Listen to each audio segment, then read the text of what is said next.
Hello, my name is Pelumi Nubi. I'm the first woman to solo drive from London to Lagos, and I'm excited to continue to showcase the world or travel to as many that want to explore it. So yeah, I'm excited to be on this show, and I cannot wait to dive into the conversation.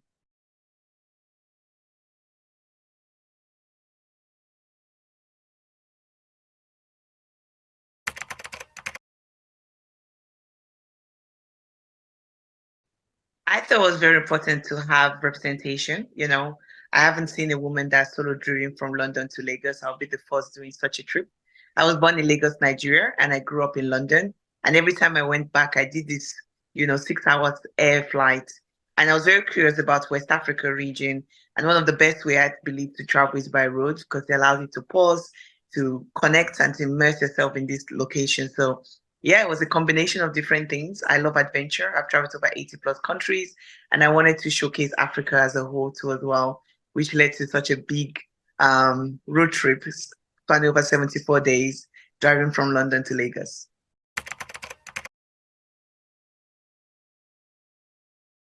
I had one sponsor that came on board, Osprey. That's why you have the logo on my car on the left-hand side. But most of it was personal savings. It took a year plus of planning and a year plus of saving during that period once I knew that I was going to do this trip. The total cost really, I've not been able to put a pen to it, but it's definitely the high end of £20,000. Definitely breaking down, accommodation, petrol, especially at post accident, my car crashing, having to fix that, all of that accumulated. That is very, me being very prudent, not staying in luxury hotel, me converting the car and sleeping in it and things like that. If someone wanted to have a more comfortable stay, let's say they took a bigger car, for example, I was driving a 1 liter car and they took a bigger 4x4 or they were staying in more places or eating in fancy places, they will definitely rack up more, but I think it's a fair amount, especially driving over 16 different countries. If you break it down in that cost wise.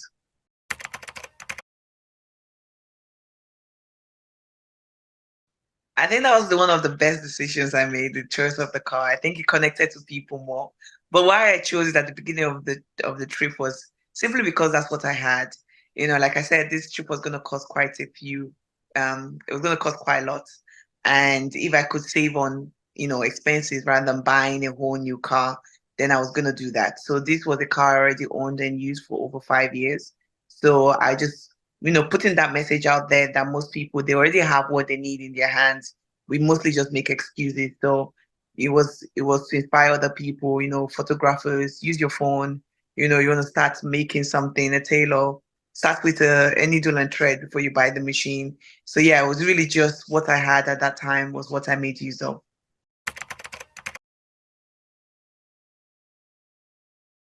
Phone connectivity was very important for me because, as you know, I was updating people about my journey. So, I did not want to at any point, number one, not be able to connect with my family and loved ones. I think that was one of the guarantees I gave to my mom, that at least she would hear my voice every single night to give her peace of mind. And also, it was important that I stay connected, especially traveling solo. It was priority that people knew my whereabouts at every point in time. It wasn't always possible. There were some regions that was patchy, especially driving through the Sahara Desert, for example. But most time, I'll say 90% plus of the time, I did have good connection.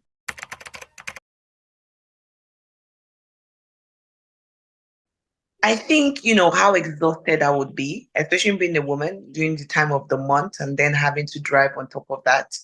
It's you don't really know the tell of it on your body. How lonely the journey can be. It is like I said, 74 days on the road. As much as you're connecting with new people, sometimes you get quite homesick and you just want the familiar and all of that stuff. I was surprised about the kindness of strangers, in a positive light, how sometimes the news just feed us this very negative narrative of humans. But I was met with some incredibly kind people that went out of their way to help me. So yeah, it was filled with twists and turns that, like you said, it's just like life. That's why I love to travel because it's such a good reflection of life. It's up and down, and you just never know what's around the corner.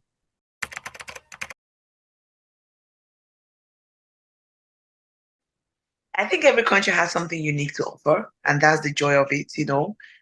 For me, people are always the representation of the country. I met really kind people in Mauritania. I love the Senegalese beaches and the Gambia beaches too as well. The food, the West African region is really blessed with incredible food. Um, won't get into the jollof war, but we have that.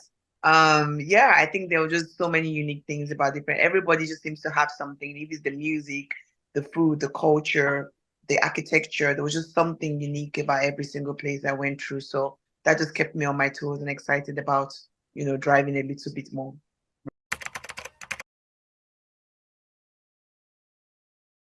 I think, once you get on the road, one of the risks you automatically, inherit is that of a potential car accident.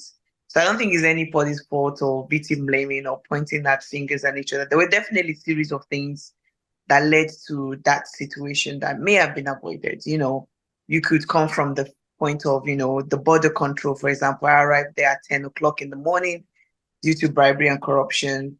I wasn't allowed to leave till 7 p.m. late in the evening. You could put a what's it called? You could put a, a finger right there and say, okay, this is something that could have potentially cost this. Then you could put a finger at me and say, why did you decide to then drive? And one thing you have to look at, like I said, I'm a solo drive traveler. Every point in which I slept had been previously researched. This was a strange place I haven't slept. I had to evaluate and I didn't feel safe at that point. So I chose to drive, despite it being one of my rules not to drive late at night. You could blame, the lack of road, you know, um, road what do you want to call it, road lamps on the road I was driving to particularly. You could blame the truck driver that didn't have a hazard triangle. Even if he didn't have the triangle, usually they put like leaves on the floor. You could blame my lack of, visibility due to my car lights maybe not being the best. So there was a lot of things. There was a lot of factors, but I think the most important thing that I take from that is gratitude, because I might not be here if I was speeding, the engine was perfectly fine because I wasn't spinning. So even despite the impact, it was more of the bodywork that needed mending. Hence the reason why we could fix it quite quickly. So that's what happened. It was just, ripple effect of delayed boarded to bad roads to me choose making a decision, which I still stand by. And meeting kind people because I remember how the community rallied around me despite not speaking the language I spoke. They spoke French, wanting to help me, calling for an ambulance, calling for the police, and calling for a what's it called, fire brigade to help with the car accident. So those were all the kindness of humans I experienced, even in my most darkest, most difficult time of the road trip.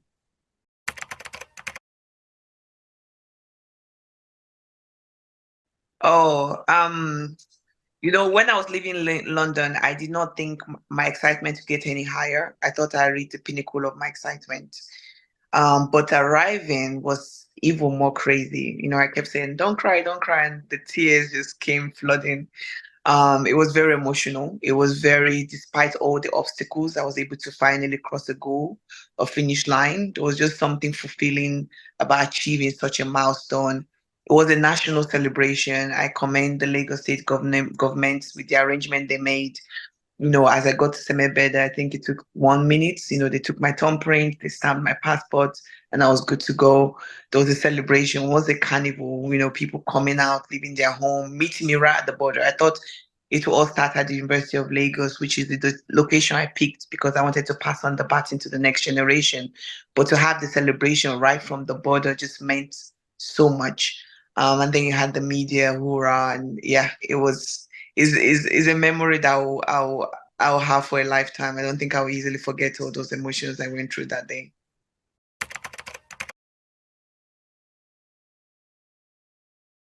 My car, Lumi, or my baby, she's currently at a museum in Lagos.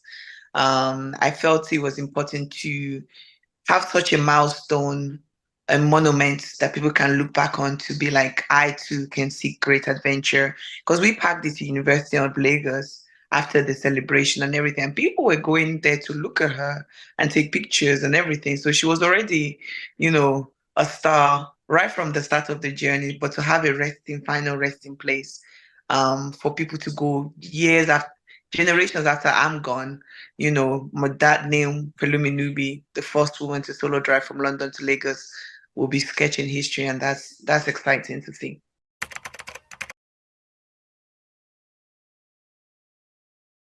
Hmm, a good question.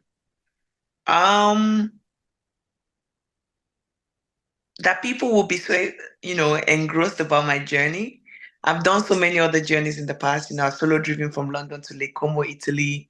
I've done Namibia before.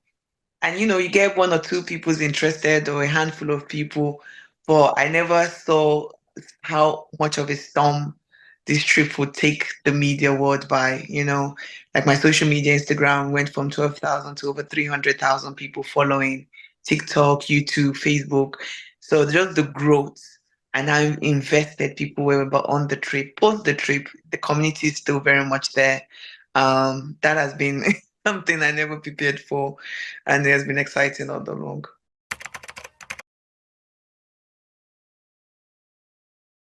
Yeah, I think that's the thing with people just discovering me on my page. They just know me. I'm from London to Lagos. My family and friends have known me for 29 years of my life. And they've known that travel has been a big deal for me. So for them, it was just like, again, this definitely was bigger, more audacious.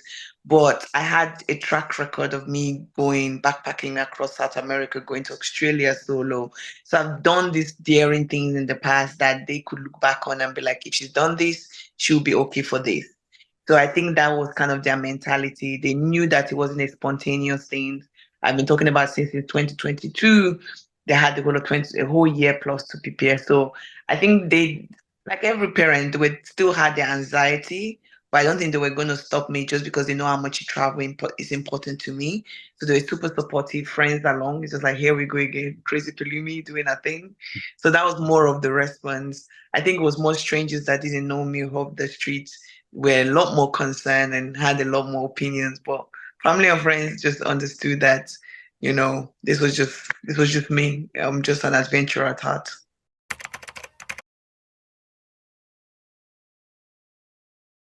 Well, I was made the Lagos State tourism ambassador. So there's definitely a lot of like, promoting travel, showcasing travel. I think that's one thing I ever made to do while I was traveling London to Lagos. It wasn't just a drive.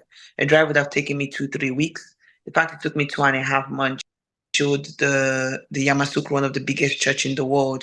So traveling and showcasing has always been something I love to do. What the big adventure is, I myself don't know, but you'll be the first to know once I know. I'll announce it on my social media platform. Some people have suggested Lagos to South Africa. So yeah, some people have suggested so many different things. But yeah, there's nothing in the works right now. But I also know myself. There will be a new adventure sometime very soon. It's just a lot of like, brand partnership, a lot of other goals I'm trying to focus on right now before another trip.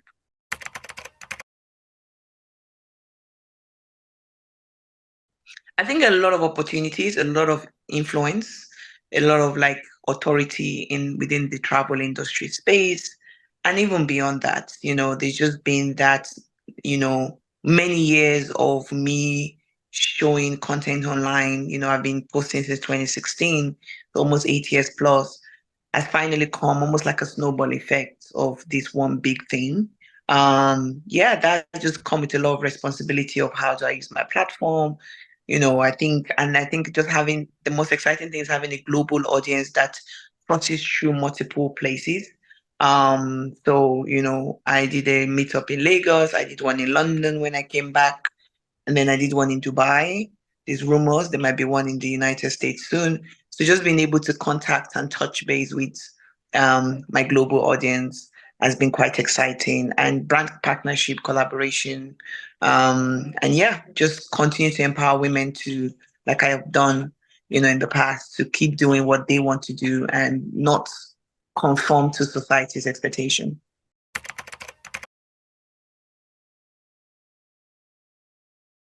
I love that. Just do it. My advice is just do it. The magic is in the doing. I'm a big planner. I'm a big, making sure the T's are I and the dots are, that kind of thing. Dotting the I and crossing my T's. But the magic is in the doing. When I turned on that engine, when I drove away from my home in London towards Lagos, that's when I saw the biggest impact. So I feel like a lot of people want to do things, but they're overthinking it.